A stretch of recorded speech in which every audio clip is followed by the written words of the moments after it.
IFGT, Institute of Fashion and Garment Technology, affiliated by Government of Kerala Technical Education. അസാമിൽ 1 കോടിയിലധികം മുസ്ലിം കുടിയേറ്റക്കാരുണ്ട്. അവരെ രാജ്യത്ത് നിന്ന് പടിയടച്ച് പിണ്ണം വെക്കണം.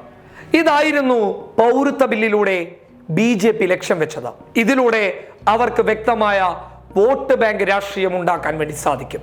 ഈ കുടിയേറ്റക്കാരാണ് രാജ്യത്തെ തീവ്രവാദികൾ എന്ന് വിശേഷിപ്പിച്ചായിരുന്നു അവരുടെ നിർണായക നീക്കം. എന്നാൽ എന്താണ് പൗരത്വ ബില്ലിലൂടെ സംഭവിച്ചത്? BJP ലക്ഷ്യം വെച്ചത് ഒന്നായിരുന്നു. അതായത് 1971 മുൻപ് അവരുടെ പിതാക്കന്മാർ ഇവിടെ ജീവിച്ചിരുന്നതിന് എന്തെങ്കിലും ഒരു രേഖ ആവശ്യപ്പെടണം എന്നുള്ളതായിരുന്നു.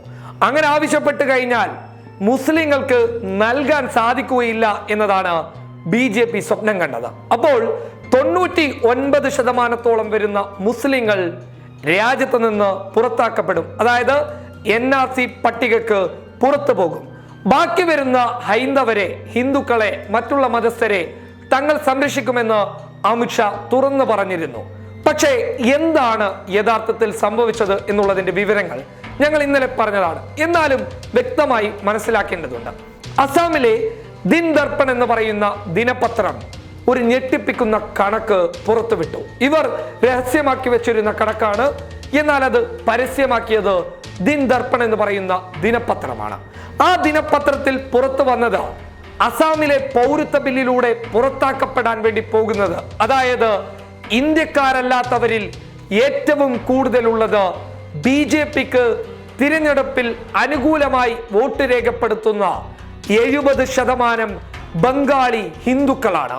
എന്നാൽ മുസ്ലിങ്ങളുടെ എണ്ണമോ ആകെ 6 ലക്ഷം. അതായത് 19 ലക്ഷം പേരിൽ 13 ലക്ഷത്തോളം വരുന്നത് ഹിന്ദുക്കളും വെറും 6 ലക്ഷം മാത്രമാണ് മുസ്ലിങ്ങൾ എന്നതായിരുന്നു ദിൻ ദർപ്പണിന്റെ റിപ്പോർട്ട്. ഈ റിപ്പോർട്ട് വലിയ ചർച്ചയ്ക്ക് വഴിവെക്കുകയും ഉടൻ തന്നെ BJPയുടെ സംഘപരിവാർ നേതാക്കന്മാർ കടന്നു വന്ന് വലിയ ഇടപെടൽ നടത്തുന്നു. അതായത് NRC കോർഡിനേറ്റർ ആയിട്ടുള്ള പൗരത്വ ബില്ലിൽ പട്ടികക്ക് അകത്തും പുറത്തുമാക്കുന്ന ജോലി കേന്ദ്രം നൽകിയിട്ടുള്ള പ്രതീക് ഹജേലയുടെ മുന്നിൽ വന്ന് സംഘപരിവാറിന്റെ നേതാക്കന്മാർ പറഞ്ഞു, പട്ടിക വീണ്ടും പുനർപരിശോധിക്കണം എന്ന്.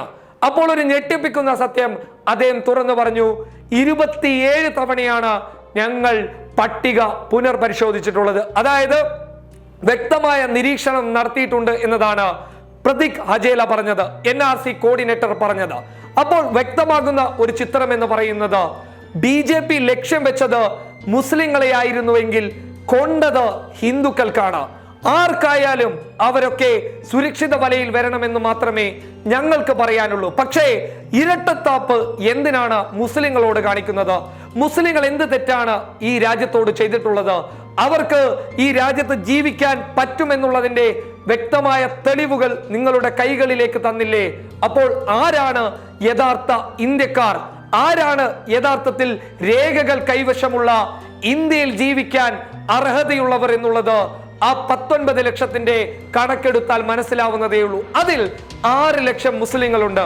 ഈ 6 ലക്ഷം മുസ്ലിങ്ങളെ കുറിച്ച് അവിടെയുള്ള AIUDF എന്ന മുസ്ലിം സംഘടന പറയുന്നത് ഈ 6 ലക്ഷം മുസ്ലിങ്ങൾ ഇപ്പോഴും പട്ടികക്ക് അകത്ത് വരാൻ സാധ്യതയുള്ളവരാണ്. കാരണം അവരുടെ കുടുംബങ്ങളുടെ ലിസ്റ്റുകൾ എടുത്തു നോക്കിയാൽ ഇതിൽ പലരും പട്ടികക്ക് അകത്ത് വരാൻ സാധ്യതയുണ്ട്. അതുകൊണ്ട് BJP സംഘപരിവാർ നേതാക്കന്മാർ ആവശ്യപ്പെട്ടതുപോലെ ഒരു പുനർപരിശോധന NRC കോർഡിനേറ്റർ നടത്തിക്കഴിഞ്ഞാൽ 6 ലക്ഷം മുസ്ലിങ്ങളും പട്ടികക്ക് അകത്ത് വരും. അതോടുകൂടി പുറത്തു പോകുന്നത് 13 ലക്ഷത്തോളം വരുന്ന ബംഗാളി ഹിന്ദുക്കളാണ്. അപ്പോൾ എന്താണ് പൗരത്വ ബില്ലിൽ സംഭവിച്ചത്?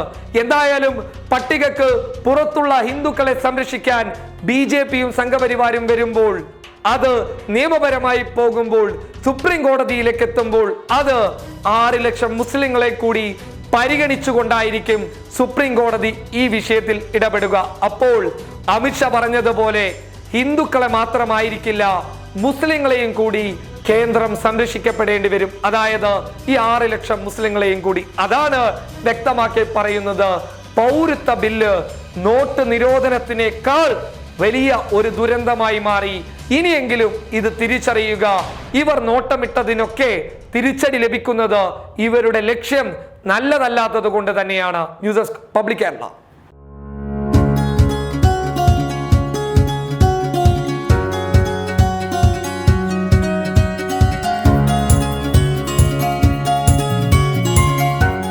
ഇനി സേവനങ്ങൾ വിരൽത്തുമ്പിൽ. ബിസ്മി home nursing service, Anangoor, Kasaragod.